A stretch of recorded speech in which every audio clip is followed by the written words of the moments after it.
India TV, आपकी आवाज। BJP headquarter पहुंचे पीएम मोदी। महिला मोर्चा कार्यकर्ताओं ने स्वागत किया। पीएम पर बरसाए फूल। महिला आरक्षण बिल के लिए पीएम का अभिनंदन किया। मंच पर मोदी के साथ नड्डा, निर्मला सीतारमण और स्मृति ईरानी मौजूद। बीजेपी हेडक्वार्टर में बोले पीएम मोदी, आरक्षण के लिए देश की हर माता बहन बेटी को बधाई। सबने एक नया इतिहास बनते देखा। पीएम मोदी बोले, इतिहास बनाने का अवसर हमें मिला। आने वाली पीढ़ियों के बीच चर्चा का विषय होगा। पीएम मोदी का बयान, हर नारी का आत्मविश्वास आज आसमान छू रहा है। हमें आशीर्वाद दे रही हैं हर माता बहन। बीजेपी हेड ऑफिस में जेपी नड्डा का संबोधन। महिला आरक्षण बिल का लंबे समय से इंतजार था। ये देश के लिए ऐतिहासिक घड़ी। नड्डा बोले, विपक्ष ने हमेशा वोट बैंक की राजनीति की। मोदी सरकार ने महिलाओं के सशक्तिकरण के लिए कदम उठाया। दिल्ली में बीजेपी हेडक्वार्टर में महिला मोर्चा का जश्न। नारी शक्ति वंदन अधिनियम पास होने पर खुशी मनाई। बीजेपी हेडक्वार्टर के बाहर दिल्ली पुलिस की महिला जवान तैनात। महिला आरक्षण बिल पर जश्न में सुरक्षा की जिम्मेदारी ली। वाराणसी में भी महिलाओं से संवाद करेंगे पीएम मोदी। संपूर्णानंद संस्कृत यूनिवर्सिटी मैदान में कल होगा कार्यक्रम। सुषमा स्वराज की बेटी बांसुरी स्वराज का बयान, उनकी मां का सपना साकार हुआ। महिला आरक्षण पर मां की भविष्यवाणी सही साबित हुई।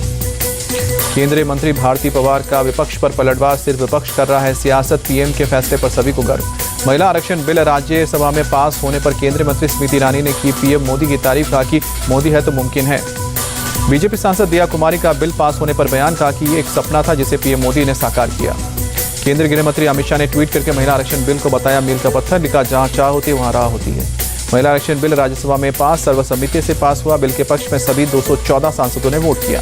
राज्यसभा में 11 घंटे की चर्चा के बाद महिला आरक्षण बिल पास हुआ। किसी ने विरोध नहीं किया। राज्यसभा में डिटेल तरीके से हुई महिला आरक्षण बिल पर वोटिंग। पहले राउंड में बिल के पक्ष में 171 वोट पड़े और विपक्ष में 0। संसद के विशेष सत्र का कार्यकाल एक दिन पहले खत्म हुआ। दोनों सदनों की कार्यवाही अनिश्चितकाल के लिए स्थगित। केंद्रीय कानून मंत्री अर्जुन राम मेघवाल ने बिल पास होने को बताया गौरव कर्षण का कि 27 सालों के इंतजार के बाद आया ये ऐतिहासिक पल। केंद्रीय मंत्री ज्योतिरादित्य सिंधिया ने राज्यसभा में बिल पास होने पर जताई खुशी। कहा कि नए सदन में पहला बिल संपूर्ण बहुमत से पास हुआ। नारी शक्ति वंदन बिल पास होने पर केंद्रीय मंत्री रामदास अठावले ने की पीएम मोदी की तारीफ। कहा कि पीएम ने बहुत बड़ा कदम उठाया। केंद्रीय मंत्री अनुराग ठाकुर ने पीएम मोदी को दिया धन्यवाद। कहा कि 30 साल से कोई नहीं कर पाया, वो अब मोदी जी ने कर दिया। जयराम रमेश का ट्वीट, लिखा कि कांग्रेस ने महिला आरक्षण में संशोधन का सुझाव दिया है। तुरंत लागू करने और ओबीसी कोटे की मांग की है। अभिनेत्री शबाना आजमी का नारी शक्ति वंदन बिल को लेकर बयान। कहा कि जब तक ये लागू नहीं होगा महिलाओं को नहीं मिलेगा उनका हक।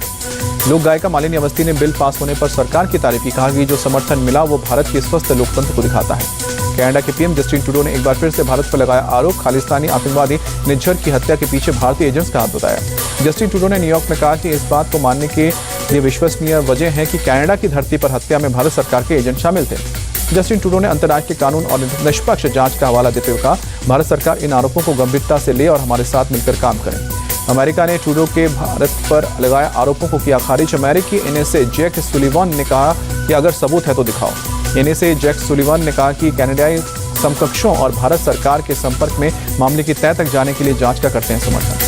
कनाडा से तनाव के बीच भारत का बड़ा फैसला। कनाडा के नागरिकों के लिए वीजा सर्विस सस्पेंड, सुरक्षा कारणों से लगाई रोक। विदेश मंत्रालय की दो टूक आतंकियों की पनाहगाह बना कनाडा। पाकिस्तान खालिस्तानियों को कर रहा है फंडिंग। कनाडा में भारतीय हाई कमीशन और काउंसलेट पर खतरा। विदेश मंत्रालय ने कहा कि हमारे डिप्लोमेट्स को धमकी मिल रही है। भारत ने कनाडा के आरोपों को राजनीति से प्रेरित बताया। कहा कि निज्जर हत्याकांड पर कोई जानकारी नहीं दी। दिल्ली यूनिवर्सिटी छात्र संघ चुनाव के वोटिंग के जारी। सुरक्षा के लिए पुलिस और पैरामिलिट्री फोर्स तैनात की।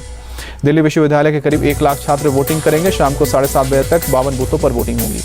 उदयपुर के कन्हैया मर्डर पर बोले सीएम हेमंत बिस्वा शर्मा, असम में ऐसी घटना पर होता तो हिसाब बराबर कर दिया होता। आरोपियों को यम देवता भी नहीं बचा पाते। महाराष्ट्र में मराठा के बाद धनगर आरक्षण पर विवाद शुरू हुआ। पिछले 17 दिनों से अनशन जारी। सीएम शिंदे के साथ बैठक में नहीं बनी बात। 29 सितंबर को सीएम आवास पर फिर होगी बैठक। दोनों डिप्टी सीएम भी रहेंगे मौजूद। आरक्षण पर होगी बात। बीजेपी जेडीएस गठबंधन पर बोले एचडी देवेगौड़ा। कुमारस्वामी की गृह मंत्री शाह से मिलकर मुलाकात हुई है। सीट बंटवारे पर होगी बात। कावेरी मुद्दे पर बोले एचडी देवेगौड़ा। राज्यसभा में दिया था सुझाव, 5 सदस्य भेजकर स्थिति की जाए आकलन। कोलकाता में साइकिल रैली का आयोजन। गवर्नर सीवी आनंद बोस ने दिखाई हरी झंडी। वर्ल्ड कार फ्री डे के मौके पर शामिल हुए। हुर्रियत नेता मीरवाइज उमर फारूक नजरबंदी से रिहा। श्रीनगर की जामा मस्जिद में आज देंगे स्पीच। बीजेपी सांसद वरुण गांधी की UP deputy CM Brajesh Pathak को चिट्ठी। अमेठी में संजय गांधी अस्पताल बंद न करने की अपील। चंद्रबाबू नायडू की विजयवाड़ा एसीबी कोर्ट में पेशी। कोर्ट ने 2 दिन की कस्टडी बढ़ाई। लैंड फॉर जॉब केस में लालू यादव को समन। राउस एवेन्यू कोर्ट में 4 अक्टूबर को पेश होने को आदेश दिया गया है। लालू को समन पर बोले तेजस्वी यादव, ये समन ना पहला ना ही आखिरी, इसमें नहीं है कोई दम। ओडिशा विधानसभा की नई स्पीकर प्रमिला मलिक, भुवनेश्वर में स्पीकर को दिया गया guard of honour. MP Congress committee में जीतू पटवारी को बड़ी जिम्मेदारी, कैंपेन कमेटी के को चेयरमैन बनाए गए।